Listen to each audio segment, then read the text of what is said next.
राजेश परीक्षित ने पूछा, हे नाथ, भगवान जब से द्वारका गए लड़ाई झगड़ा मारपीट मारकाट यही चलता रहा। वहाँ अमुक दुष्ट को मारा, अमुक राजा को मारा, उसने चढ़ाई की तो उसको मारा, ऐसा किया वैसा किया। ये तो करुणा के अवतार कहे गए हैं, दया के सागर कहे जाते हैं, दीनों के वत्सल हैं वो। द्वारका में, द्वारका के लीला में क्या उन्होंने किसी दीनहीन पर, गरीब पर कृपा नहीं की? क्या राजा बन गए तो मात्र राजसी युद्ध ही करते रहे? आहा, यहाँ पर लिखा है सज्जनों, ऐसा प्रश्न जो ही राजेश परीक्षित ने किया, सुदामा जी की याद आएगी शुकाचार्य जी को, और सुदामा के याद में शुकाचार्य जी महाराज विभाव विभोर हो गए। यहाँ तक कि सर्वप्रथम उनको एक क्षण के लिए उनकी समाधि लग गई। फिर जैसे तैसे अपने आप को संभाल करके कहना प्रारंभ किया। सूत जी महाराज कहते हैं, शौनकादिक ऋषियों, विष्णुरातेन संपृष्ट भगवान बादरायणी वासुदेवे भगवती निमग्न हृदयो प्रवेश। भगवत कथा में, सुदामा के लीला चरित्र में शुकाचार्य जी निमग्न हो गए, डूब गए रस में। और जैसे तैसे अपने आप को संभाल करके कहना प्रारंभ किया, हाँ राजन परीक्षित, कन्हैया ने एक अत्यंत विपन्न दीनहीन ब्राह्मण पर बहुत करुणा की, बहुत कृपा की।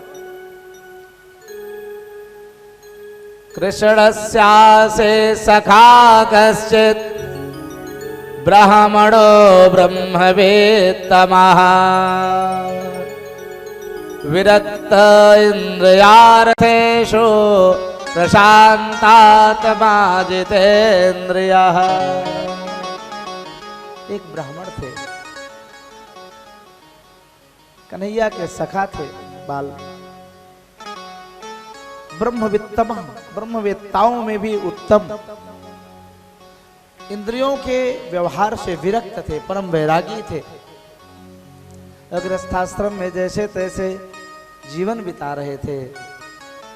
उनकी पत्नी थी जिनका नाम था सुशीला,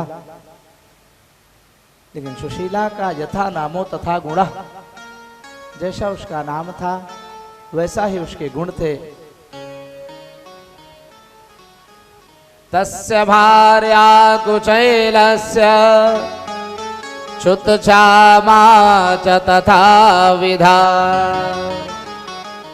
दरिद्रासीदमाना सा वेपमानाभिगम्य च। सुशीला सुदामा की जो पत्नी थी कुचैल थी। चैल माने वस्त्र, कु माने गंदे खराब, बड़े ही मटैले वस्त्र धोती पहनी रहती थी, क्योंकि इतनी ज़्यादा धोतियाँ साड़ियाँ थी नहीं कि वो बदल सके, पछाड़ के अच्छे से पहन सके। घर में अन्न भी नहीं रहता था, पेट भर भोजन नहीं होता था, शरीर सूख गया, छुत छामा। लेकिन तथा विधा, सुदामा की तरह वह भी बड़ी मनस्वी है। दरिद्रा थी, मन में इच्छा तो रहती है कहां से धन आ जाए कि सुखमय जीवन गृहस्थी चले। माँ है, कुछ पुत्र भी हैं। भागवत जी में तो वर्णन नहीं है, नरोत्तम दास जी ने सुदामा जी के पुत्रों का भी वर्णन किया, पुराणांतर में वर्णन आता है। छोटे छोटे बच्चे जब पास पड़ोस में जाते हैं और मित्रों को सुंदर सुंदर वस्त्राभूषण पहना हुआ देखते हैं, आज हमारे घर में ये बनो, मैंने ये खायो, बच्चे भी आकर के और मैया से निवेदन करते, मैया मैया भूख लगी, मुझको भी खावे को कुछ अच्छे पकवान दे दो। बेचारी दीनहीन होकर के तैसे तैसे जो भी भिक्षा में सुदामा को मिल जाता है लेकर के आते हैं, उसी से गृहस्थी दुख में चलता है। तो गृहस्थाश्रम में धन ना हो तो बड़ा ही दुख रहता है सज्जनों। तभी तो किसी ने गाया है, देने वाला किसे को घरे बिन दे देने वाला, किसे को घरे बिन देने वाला, किसे को घरे बिन दे देने वाला, किसी को गरीब न दे। मौत दे दे मगर बदन से बिन दे, मौत दे दे मगर बदन से भी न दे। देने वाला किसे को करे बिन दे, देने वाला किसी को गरीबी न दे। इतना दुखमय जीवन सुशीला का, सुदामा का गृहस्थी में चलता है कि भूख के मारे बच्चे भी व्याकुल रहते, सुशीला भी व्याकुल रहती है। और इतना ही नहीं, सर्वज्ञ हरि नारायण द्वारिकाधीश सब जानते हुए भी अपने मित्र के दुख को दूर करने के लिए एक भी दिन इच्छा नहीं बनाई। कन्हैया इतने निष्ठुर हैं, भगवान तब तक अपने भक्त के ऊपर कृपा नहीं करते जब तक भक्त भी उनसे प्रार्थना याचना नहीं करता। रुक्मिणी से न रहा गया, द्वारकाधीश से निवेदन किया, प्रभु आपके बालसखा सुदामा का जीवन बड़ा दुखमय है। देखो बेचारी सुशीला कैसे जीवन जी रही, बच्चे कितने दुखी हैं, कम से कम आपको तो कृपा करनी चाहिए। प्रभु ने कह दिया, हे देवी मैं क्या करूं, मेरा स्वभाव है जो मेरी शरण में आता है मैं उसी को बचाता हूँ, उसी की रक्षा करता हूँ, उसी के दुख को दूर करता हूँ। सुदामा मेरा निष्काम भक्त है, वो कभी मुझसे कहता नहीं तो मैं भी चाह करके नहीं कर सकता हूँ, मेरा स्वभाव ऐसा है। हे नाथ मैं कहती हूँ आप हमारे निवेदन को स्वीकार करें और ऐसी कृपा करो इससे हमारी सखी सुशीला का दुख दूर, दर्द दूर हो जाए। आज सुशीला के दुख को दूर करने के लिए गोविंद ने रुक्मिणी माता के बात को स्वीकार करके और एक भिक्षुक ब्रह्मचारी का रूप धारण किया तो सुदामापुरी पहुंच गए। तो सुदामा जी घर पर है नहीं। सीताराम नाम महाराज की जय हो, सीताराम। मैया भिक्षा देओ। सुशीला ने सुना कोई भिखारी ब्राह्मण द्वार पर भीख मांग रहा। घर से बाहर निकली, द्वार पर देखा एक ब्रह्मचारी जी भीख की याचना कर रहे हैं। दुखी मन से सुशीला ने कहा, हे महाराज, हे ब्राह्मण देवता, हम भीख देने के योग्य नहीं है, लायक नहीं है, हम दे नहीं सकती हैं। चले गए। पुनः कुछ दिन के बाद आए, फिर भीख मांगा, फिर उसने समर्थता जताई। कई दिनों के बाद फिर से भगवान आए, फिर लौटा दिया सुशीला ने। और तभी आते हैं जब सुदामा जी नहीं रहते घर में, ब्रह्मचारी रूपी कन्हैया। 15 दिन बीत गए, 17 दिन बीत गए, 20 दिन बीत गए, कई बार आए और प्रत्येक बार लौटना पड़ा द्वारकाधीश श्री कृष्ण रूपी ब्राह्मण को। पुनः एक दिन प्रभु आए, भिक्षाम देहि, मैया भिक्षा दो। द्वार पर आकर के खड़ी हुई सुशीला के आंखों से झरझर आंसू बहने लगे। हे ब्राह्मण देवता, मैंने आपसे कहा ना हम आपको दे दे के लायक ना है, हम आपको दे ना सके। क्यों? क्योंकि हमारे घर में सूतक चल रहा हो और सूतक में काहू को कोनो दीवे ना जाए। कैसा सूतक है मैया? महीनों बीत गए, कितने बार आया तेने, आज तक मोको एक अन्न को कण भी ना दियो, एक रोटी की भी ना खिलायो। हे ब्राह्मण देवता, मैं कहा कहूँ, हमारे घर में ऐसी कन्या ने जन्म ले लिया है कि जब तक वह कन्या हमारे घर से विदा ना आए होएगी, हम आपको कछु देवे के लायक ना आए रहे। कौन सी कन्या ने जन्म लिया है?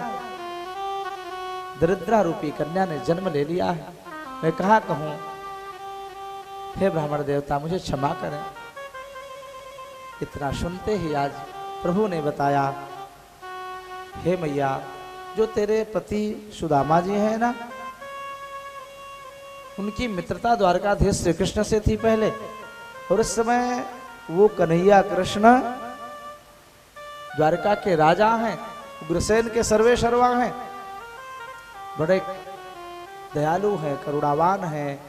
अगर तुम अपने पतिदेव को भेजोगी, उनके पास जाएंगे ना, तो बहुत धन देंगे, इतना धन देंगे कि तुम्हारा सब दारिद्र दूर हो जाएगा। हाँ, मेरे स्वामी के सखा बाल मित्र कन्हैया है, द्वारकाधीश है वो इस समय। हाँ, चले गए प्रभु कह करके। सुदामा जी जय श्री कृष्ण करते हुए आए, आदर से बैठाया। सुशीला ने स्वागत सत्कार करती हुई बोली, नाथ, मैंने सुना है कि आपके मित्र श्री कृष्ण कन्हैया हैं और वे इस समय द्वारका के स्वामी हैं, राजा हैं, द्वारकाधीश कहलाते हैं। हाँ देवी, मैं जानता हूँ, कन्हैया मेरो बाल सखा है। गुरुकुल में हम एक साथ पढ़े लिखे, खेले कूदे, खाए खेले कूदे, आनंद में बहुत दिनों तक रहे हैं गुरुकुल में, शांतिपन गुरु जी के दरबार में। तो हे नाथ, आपको भी उनके शरण में जाना चाहिए और उनसे धन मांग करके लाना चाहिए। संकट के समय अपने सुहृद से धन लेकर के दुख से निवृत्त होना चाहिए। और इस प्रकार से सुशीला ने जो ही सुदामा जी से कहा, दासति द्रविणं भोरे सेदिते ते कुटुम्बिने, इतना धन देंगे, इतना धन देंगे कि तुम्हारा हमारा सब दारिद्र दूर हो जाएगा। बहुत कष्ट है नाथ, जा दिन से हम आपके द्वार पर आई हैं, आज तक ठीक से पेट भर भोजन अच्छे से ना मिलो। ऐसी कृपा करो कि आप द्वारकाधीश से जाकर के कुछ याचना करके ले आओ, सुख में गृहस्थी चले। बच्चे भूखे तड़पते रहते हैं, लेकिन निष्काम होने के कारण सुदामा जी तैयार ना हो रहे थे। जान गई सुशीला, ये जाएंगे नहीं मांगने के लिए। देवी, शास्त्र में लिखा है, किसी के यहाँ कुछ मांगने जाते ही 15 चीजें ह्रास को प्राप्त हो जाती है। यश, कीर्ति, धन, लक्ष्मी, रूप, ऐश्वर्य, ये सब ह्रास को प्राप्त हो जाते हैं। अतः नहीं, ऐसा उचित नहीं है। जान गई ऐसे जाएंगे नहीं। दूसरा बहाना बताया, क्या कन्हैया से अपने प्रभु से मिलने की भी इच्छा नहीं है, उनके दर्शन की भी इच्छा नहीं है क्या? आहा, इतना सुनते ही तो सज्जनों, सुशीला की बात को सुनकर के सुदामा जी का मन मयूर नृत्य करने लगा। हे देवी, तुमने बड़ी उत्तम बात कही है, अब तो मैं अवश्य जाऊंगा द्वारकाधीश से कन्हैया से मिलने के लिए। क्यों? क्योंकि तुमने समस्त वेदों का, पुराणों का फल बताया है, पुण्य का फल बताया है। क्या? अयम ही परमो लाभो उत्तम श्लोक दर्शन। मनुष्य तन का सबसे बड़ा परम लाभ यही है कि उत्तम श्लोक भगवान श्रीमन नारायण के दिव्य दर्शन प्राप्त हो जाएं। अतः हे देवी, अब मैं अवश्य जाऊंगा। गमनाय मतिम दधे, जाने का मन बनाया। लेकिन देवी, एक समस्या आ रही है सामने। क्या? गुरु के पास, मित्र के पास, राजा के पास, डॉक्टर वैद्य के पास, स्त्री के पास, कन्या के घर, बेटी के घर खाली हाथ नहीं जानी चाहिए। हम कहाँ लेके जाएंगे अपने मित्र के पास? रिक्त हस्तम न गच्छेत, भागी भागी पास पड़ोस के पास से गई और एक एक मुट्ठी चावल मात्र लेकर के इकट्ठा करती हुई सुशीला अत्यंत करुणा पूर्वक अपने निवेदन को भी उसमें पोटली में बांध दिया। गोविंद, कन्हैया तेरी बड़ी कृपा है, इतनी कृपा है द्वारकाधीश, एक महीना में 2 पक्ष में 2 एकादशी होती है। हे मोहन, आए दिन हमको एकादशी व्रत ही करना पड़ता है, भूखे रहना पड़ता है मोहन।